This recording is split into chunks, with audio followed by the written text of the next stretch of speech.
But what are some habits? And it doesn't have to be across the board with all these guys because they have such different personalities and approaches. But with some of these, really super high level finance guys who are managing tens of billions of dollars, what are some of the habits that you've observed that you find interesting, or rituals? Well, let me answer that by describing some of the keystone habits that I recommend for people to internalize in the field. Is that a good way to approach this? Well, first of all, meditation. I mean, we're speaking about this theme of cognitive biases, or basically observing your mental addictions the moment that they set in. Meditation is as deep and as powerful a tool as I could possibly describe. I mean, and maybe 6 or 7 years ago, when I was first talking about meditation with guys in the finance world, it seemed like some woo-woo, strange thing for them to take on. But as more and more people are integrating it into their process, I mean, you wouldn't believe how many of the most powerful players in the world are meditating very deeply. It's just an amazing way of deepening the creative process, deepening presence, expanding your energetic relationship to the world, gaining insight, and realizing that most of the thinking that we do basically springs from mental addiction. And much of people's lives are spent in an emotional swirl, which is a reactive one. And having a relationship's presence, which allows you to see through the kind of the illusion of that emotional swirl or of those mental addictions. I mean, meditation is an incredibly powerful tool, which I know you know quite deeply. I've been meditating since I was 17, 18 years old. I know it's a big part of your life as well, Tim.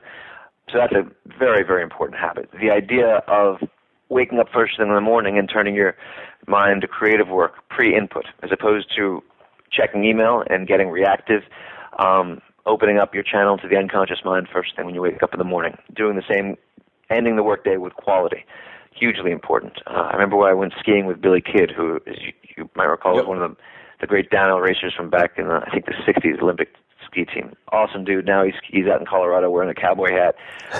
Just a timeless guy, brilliant dude. And, he was saying to me years ago when I first skied with him, Josh, what do you think are the 3 most important turns of the ski run? And, I've asked that question to a lot of people since. And most people will say the middle because it's the hardest, the beginning because they're getting momentum. Billy describes the 3 most important turns of the ski run are the last 3 before you get in the lift. And it's a very, very subtle point.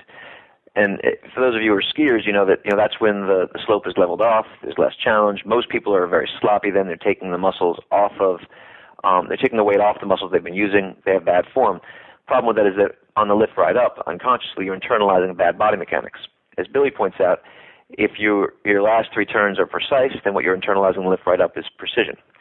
So I carry this on to the guys who I train in the finance world, for example, ending the workday with very high quality, which opens up, for one thing, you're internalizing quality overnight.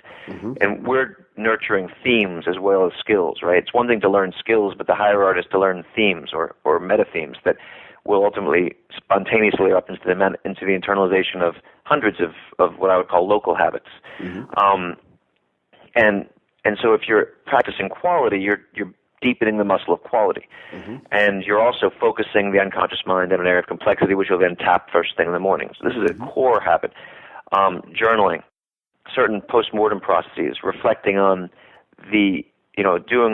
ending your day with a reflection of the quality of the work. What are the core areas of complexity that you're wrestling with?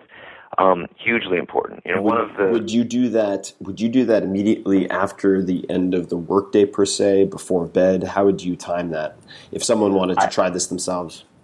I time it at the end of the workday. The problem with doing these things right before bed is that then you're sort of consciously going to bed thinking about these things. Right. At that point, I find you want to release. A very core idea is, when you go home, as best you can, unless you're red hot inspired, release your mind from the work.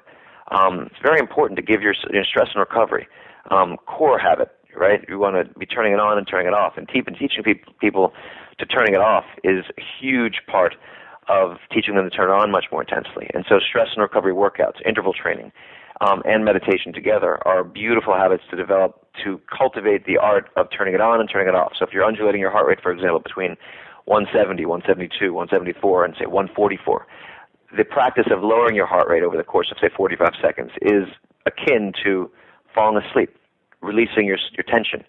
And then as you're pushing your heart rate back up, you're learning to turn it on. So you're using a physical metaphor to train at the art of turning on incredible intellectual energy and then turning it off. Marcelo Garcia, who we were talking about, one of my most beautiful memories is of him in World Championship right before going into the semifinals. Raucous bleacher, everyone's screaming, yelling. He's sleeping in the bleacher. You'd wake him up. He'd sort of stumble into the ring. You've never seen a guy more relaxed before going into a World Championship fight.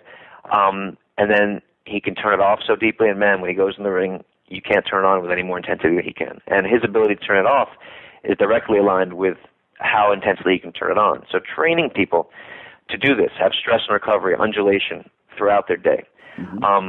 And then, thematically, this ties into, again, this internal proactive orientation. And, building a daily architecture which is around understanding your creative process as opposed to reacting to things, feeling guilty that you're not working, really teaching people to tap into their internal compass.